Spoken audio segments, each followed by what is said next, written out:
Et parfois, pour moi, je sais que la prochaine étape est la seule chose que je peux faire. Parce que essayer de regarder la fin de la route est trop difficile. Essayer de penser à l'endroit où la route pourrait se terminer est trop écrasant. Essayer de penser à ma frustration, même de pourquoi Dieu prend-il tant de temps? Mais pour moi, en regardant l'exemple de Jésus, la leçon que j'ai apprise est qu'il s'est relevé et qu'il a persévéré. Je n'ai plus jamais regardé de la même manière l'image de Jésus priant dans le jardin de Gethsémanée au point de transpirer du sang.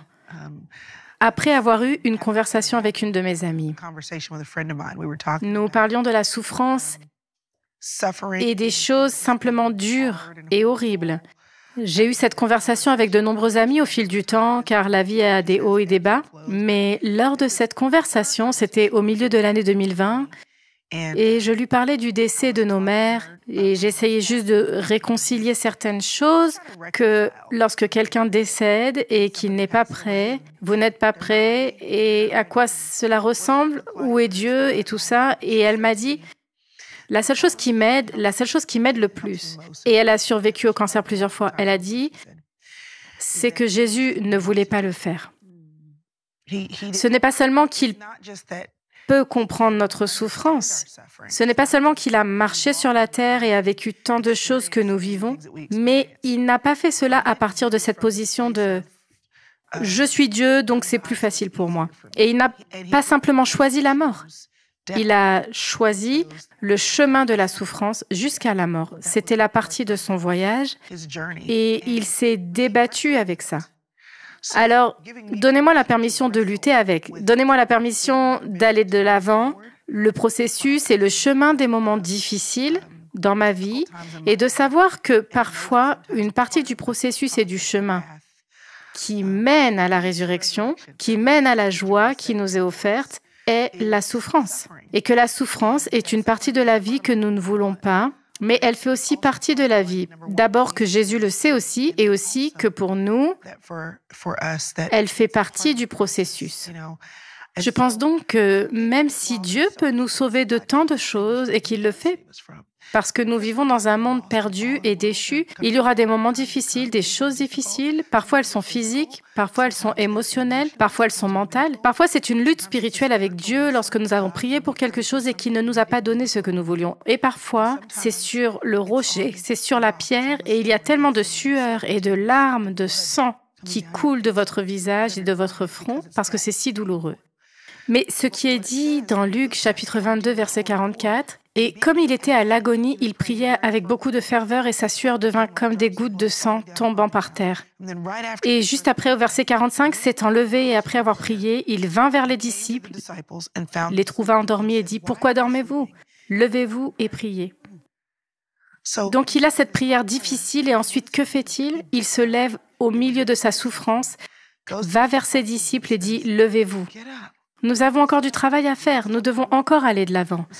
Alors, quand je pense à ce que j'apprends et que j'ai appris à travers la souffrance, parce que je voulais juste m'arrêter, vous voyez ce que je veux dire? N'avez-vous jamais l'impression que lorsqu'il y a des saisons de souffrance,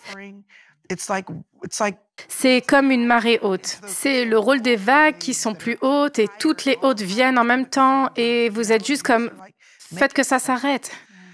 Et puis, je dois me rappeler, Dieu est bon et il peut faire de bonnes choses et créer de grandes choses dans ma vie et répondre à la prière.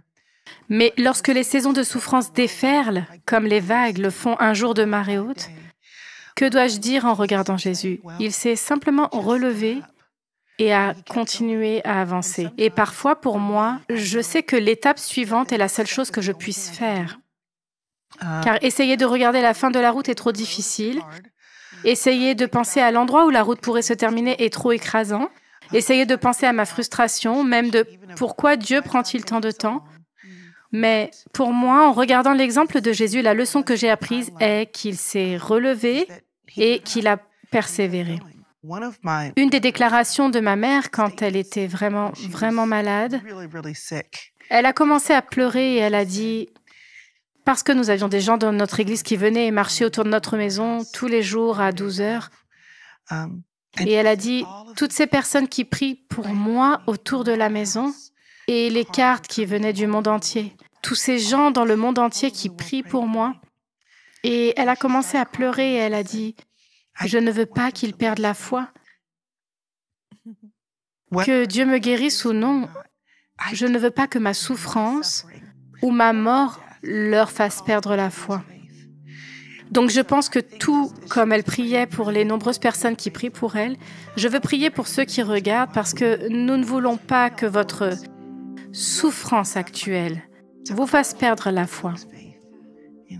Seigneur Jésus, je suis tellement reconnaissante pour cette discussion que nous pouvons avoir parce que nous savons que nous allons toutes passer par des moments difficiles. Tu as dit dans ta parole, dans ce monde, vous aurez des tribulations, mais j'ai vaincu le monde. Et vaincre signifie souvent que nous avons l'occasion de voir ta grâce et ta puissance de vainqueur lorsque tu interviens et tu réponds aux prières, lorsque nous confessons la guérison dans nos vies et la délivrance dans nos vies et nous voyons que tu fais un chemin à partir d'aucun moyen, nous couvrant, nous protégeant comme une bannière d'amour sur nous et parfois nous prions, avançons et c'est juste encore difficile. Alors Seigneur, je prie juste par la puissance du Saint-Esprit pour que ceux qui ne traversent pas des circonstances de souffrance en ce moment ne soient pas atteints ou découragés par les situations difficiles et que cette session ou cette discussion d'aujourd'hui les motive plus que jamais pour étudier ta parole, apprendre ta parole, communier avec toi, se connecter avec toi pour se remplir de toi afin que lorsque ces temps viendront, elles soient prêtes. Mais je ne veux pas oublier celles qui luttent en ce moment ou qui sont même tentées de perdre la foi parce que tu ne réponds pas comme elles l'avaient espéré ou que tu ne réponds pas aussi vite qu'elles l'avaient espéré et que c'est encore dur, très douloureux physiquement, émotionnellement, spirituellement. Et elles sont tentées en ce moment de s'éloigner de la foi parce que quel bon Dieu permettrait cette souffrance difficile. Et je prie pour cette personne qui regarde. Que le Saint-Esprit agisse afin que nous soyons motivés, inspirés et convaincus de saisir ta parole. Seigneur, que ton amour et ton Saint-Esprit viennent sur ceux qui ont juste besoin de savoir que tu te soucies d'eux malgré les difficultés, sur ceux qui ont juste besoin de savoir que tu es avec eux à travers la souffrance et sur ceux qui ont besoin de savoir que même dans les moments les plus sombres, tu penses toujours à leur avenir. Leur avenir est avec toi sur cette terre et dans l'éternité et qu'il y a de la joie devant eux afin qu'ils soient encouragés à tenir bon même dans les moments difficiles.